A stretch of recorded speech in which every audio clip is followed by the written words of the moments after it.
afternoon. This is when I came in this morning and I spoke to Pastor and I asked him, where do you think where can we sit? And he said, no, somewhere up our table. So I told him that I got into trouble for doing that in the past. And yeah, that's one of the occasions. So, but we're here and he done it again, Pastor. So, I'm gonna break it down very quickly. My name is Mogamat Nur. I'm a client of the restorative justice process, and yeah, when Pastor told me about this, I knew I had to be here because my family does not know about this process that I've been through, and I'd love to introduce them to the people that have played a role in changing my life. So, I approached Pastor, and I'm going to admit now that I wasn't completely honest. I used some form of manipulation, but it was to get something right that I wanted, that I needed for myself, and it was going to benefit me. So I took that risk. So I approached him, and everybody told us first that this guy comes to prison and hy kom maak, hy laat die ouens krag weggee, man. Yeah, I don't know how to explain that. All the tough guys, they avoid going to his program because these tough guys are broken down and they are exposed and they are made to see the reality of themselves, the situations, the damage they cause. They are made to take responsibility, and nobody wants to do that. Nobody in there wants to face their own problems. So we run from this guy. So when I heard about him, I didn't want to make my own judgment. I wanted to find out for myself. So I attended the group, and within seconds I knew whatever they spoke about him is not true. This guy, it feels real, man. I just felt right being there. So I stayed and I admired his suits. I admired the clothing that he wore. My father's a tailor, my mother's a dressmaker, so something like that stands out to me. So I admired his suits, and I admired everything about this guy, his energy, the way he spoke, his level of respect, and his sensitivity about these matters. And so I had to get in contact, I had to speak to this guy. So I went to him and I told him a story. He was sitting one side during a smoke break. So he was sitting one side, everyone was outside, so I took the chance. I went to him, I told him, Pastor, I just want to tell you that I think what you're doing is great, and I really admire your clothing, man. So in my mind, I have a vision board.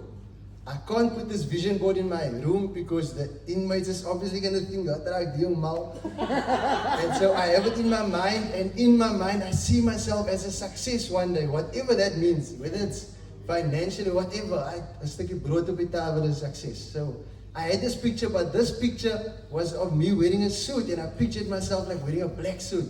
So I told him, listen, this is a situation, and is it possible if you could maybe bring one of your suits so I could just go around the corner, just put it on for 2 seconds, see myself, so I can paste it lekker in my vision board here, so I can be more real, man, because I've seen this.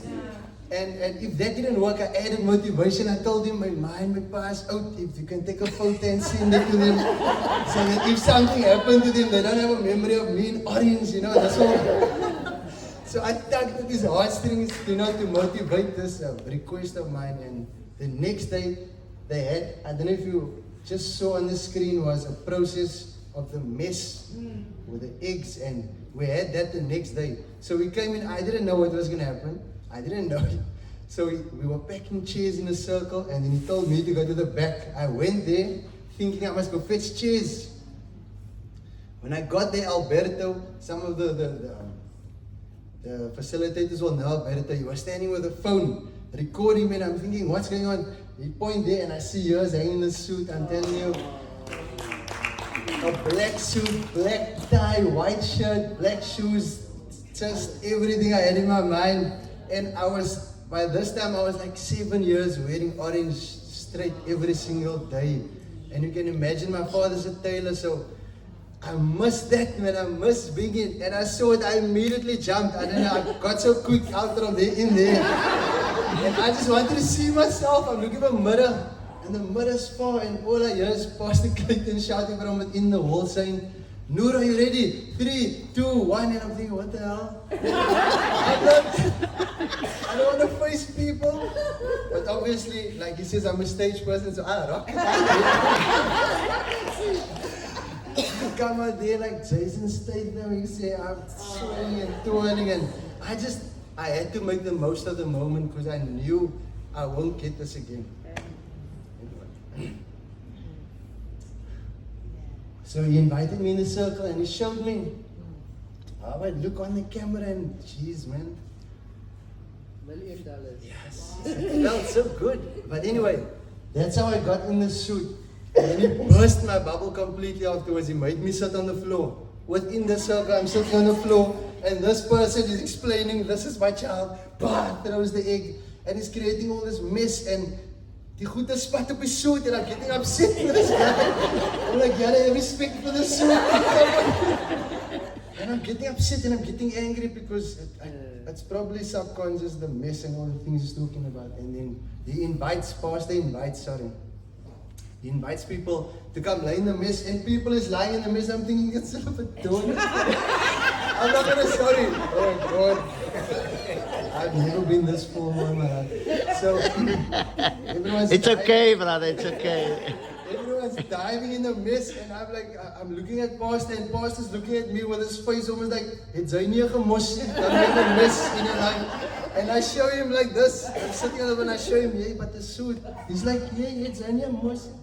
I'm like, okay, clearly, obviously I want to be there. And I go lay in the suit, and I feel the soaking of this eggs and mess, and it's just, and then then it hit me. So before, image was a big thing for me. At the start of the program, he made me face myself while I was wearing orange, and he put the camera and he said, speak to the man in the mirror, and I couldn't look up. I couldn't face myself because, yeah, that reality, that was me. I was this, I don't want to talk about it. But when I saw myself like this, surprisingly, I was confident enough. He was like this with the phone, and I was like checking myself, and I could see myself, and afterwards I was like, yeah, the clothing cannot do that to you. The clothing cannot take you from a part where you do not accept yourself to a state of full confidence. And then, after the mess facing the process, that's how that happened.